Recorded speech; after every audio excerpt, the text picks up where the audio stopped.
Bismillahirrahmanirrahim. Assalamualaikum warahmatullahi wabarakatuh. Kepada murid-murid Darjah 5 Abu Bakar dan 5 Umar, hari ini kita akan sambung pelajaran kita dalam subjek Tauhid tentang Rasul-Rasul Ulul Azmi yang telah kita pelajari pada minggu yang lalu.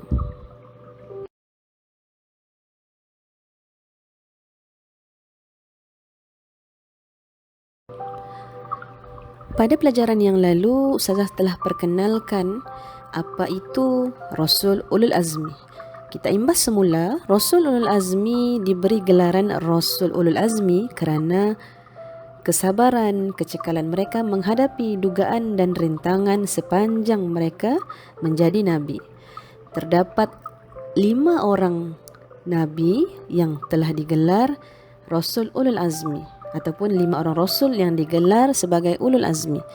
Yang pertama, Nabi Ibrahim alaihissalam. Yang kedua, Nabi Nuh alaihissalam. Yang ketiga, Nabi Musa alaihissalam.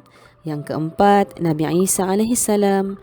Dan yang terakhir, Nabi kita, Nabi Muhammad sallallahu alaihi wasallam.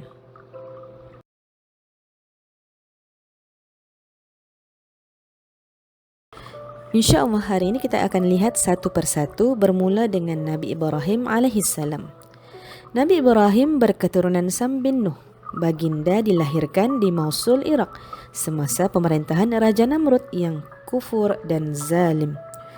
Kalau murid-murid pernah dengar kisah Raja Namrud yang zalim dengan seekor nyamuk.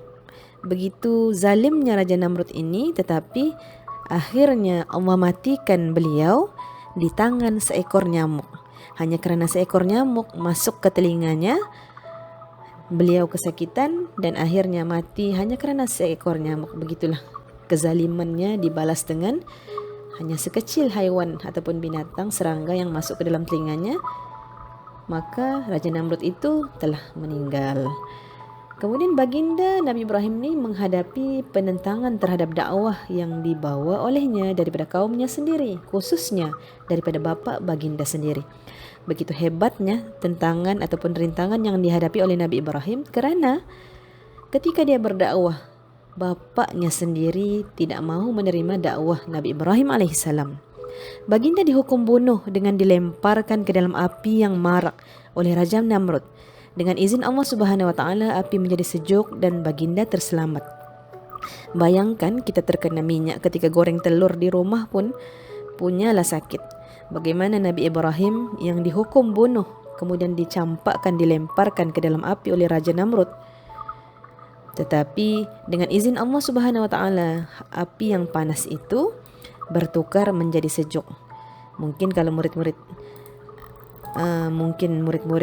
pernah ingat ataupun pernah hafal doa yang Nabi Ibrahim baca untuk sejukkan api. A'udzubillahi minasyaitonirrajim. Bismillahirrahmanirrahim. Qulna ya naru kuni baradan wa salaman ala Ibrahim. Hai api, jadilah engkau sejuk serta selamat sejahtera kepada Nabi Ibrahim.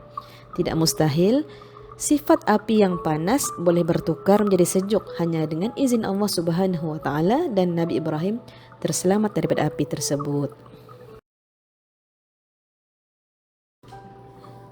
Rasul Ulul Azmi yang kedua iaitu Nabi Nuh alaihissalam. Mesti murid-murid pernah dengar tentang cerita bahtera Nabi Nuh. Nabi Nuh merupakan keturunan ke-10 Nabi Adam dan diutuskan di Armenia. Armenia ini ataupun dikenali sebagai Republik Armenia, iaitu sebuah negara yang terletak di selatan pergunungan Kaukasus antara Laut Hitam dan Laut Kaspia di Asia Barat. Hampir-hampir dekat dengan Turki lah, lebih kurang begitu, dalam kawasan-kawasan Eropah.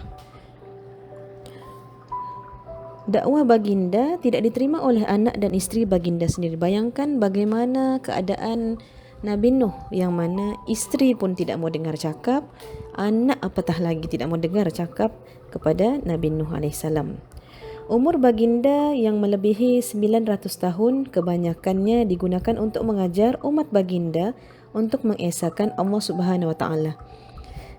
Jangan heran umur orang-orang terdahulu lebih panjang daripada kita. Kalau kita umat Nabi Muhammad paling panjang 60 tahun. Kalau panjang daripada 60 tahun itu artinya panjang umur. Jadi orang dulu ada yang sampai 600 tahun umurnya. 600, 900, beratus-ratus tahun. Nabi Nuh sendiri umurnya melebihi 900 tahun. Baginda tabah menjalankan usaha dakwah sehingga waktu banjir besar melanda kaumnya, Baginda masih tetap mengajak istri dan anaknya untuk taat kepada Allah Subhanahu wa taala. Kisahnya, Nabi Nuh ini sudah tahu yang akan berlaku bencana banjir besar. Jadi dia bersedia untuk buat bahteranya yang besar, dikabarkan di atas bukit. Pernah ada orang putih jumpa kesan kayu-kayu yang seperti bahtera terletak di bukit Armenia nih. Pernah para saintis terjumpalah,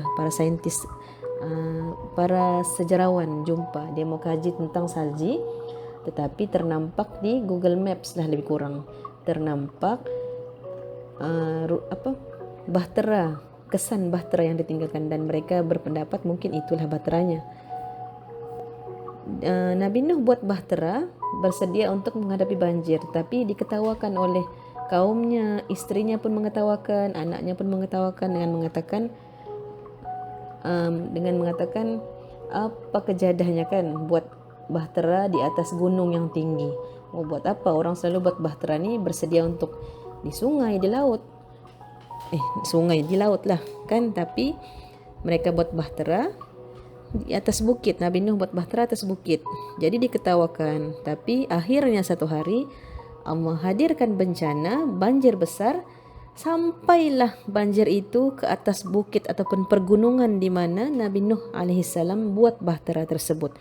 Tidak ada yang mustahil bagi Allah Subhanahu wa taala. Jika dia berkata kun fayakun, maka jadi, maka terjadilah.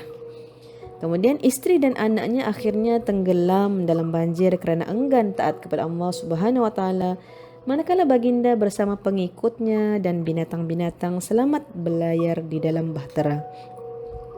Anak dan istri dan beberapa pengikut, beberapa kaum tidak mau ikut Nabi Nuh kerana mengatakan baginda ni seperti orang gila, lebih kurang begitulah, kerana buat bahtera di tempat yang tinggi, mustahil air akan sampai di tempat yang tinggi. Tapi dengan izin Allah, air banjir itu sampai, dan yang terselamat hanyalah beberapa pengikutnya dan binatang-binatang berlayar bersama baginda di dalam bahtera tersebut.